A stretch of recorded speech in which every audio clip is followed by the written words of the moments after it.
வாடகை ஆட்டோ ஓட்டி வந்த பெண்ணுக்கு ஆளுநர் ஆர்.என். ரவி தனது சொந்த நிதியில் இருந்து புதிய ஆட்டோவை வாங்கிக் கொடுத்துள்ளார். இது தொடர்பான கூடுதல் தகவல்களை தருகிறார் எமது செய்தியாளர் பாண்டியராஜன். பாண்டியராஜன், வணக்கம். இது பற்றிய மேலும் விவரங்கள். சென்னை கிண்டியில் உள்ள ஆளுநர் மாளிகையில் தமிழ்நாடு ஆளுநர் ஆர்.என். ரவி பெண் ஆட்டோ ஓட்டுநர் அமலா என்பவருக்கு அவருடைய சொந்த நிதியிலிருந்து ஒரு ஆட்டோ ஒன்றை வாங்கி கொடுத்திருக்கிறார். கடந்த மார்ச் மாதம் 7ஆம் தேதி உலக மகளிர் தினம் ஆளுநர் மாளிகையில் கொண்டாடப்பட்டிருக்கிறது. அதில் பெண் ஆட்டோ ஓட்டுநர்கள் மற்றும் பெண் தொழில் முனைவோர்கள், பெண்களாக இருந்து சாதிக்கக்கூடிய முயற்சி செய்பவர்களுக்கான அங்கீகாரம் வழங்கப்பட்டிருக்கிறது. அந்த நிகழ்ச்சியில் பங்கேற்பதற்காக அமலாவிற்கும் வாய்ப்பு வழங்கப்பட்டிருக்கிறது.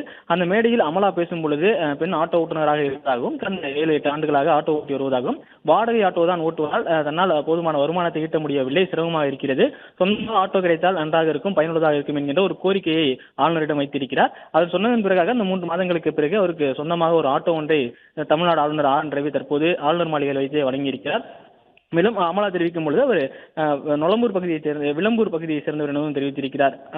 கோவூர் அருகே இருக்கக்கூடிய விளம்பூர் பகுதியைச் சேர்ந்தவர் எனவும் 2 மகள்கள் இருக்கிறார்கள். ஒரு நாளைக்கு ஆட்டோ ஓட்டினால் கிடைக்கக்கூடிய வருமானத்தில் 400 ரூபாய் ஆட்டோவிற்கு வாடகை கட்டணமாக செலுத்த வேண்டும்.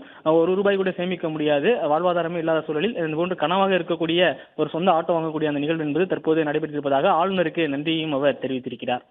பிளே ஸ்டோர் மற்றும் ஆப் ஸ்டோரில் இருந்து பாலிமர் செயலியை QR கோடு மூலம் பதிவிறக்கம் செய்யுங்கள். செய்திகளை உடனுக்குடன் பெறுங்கள்.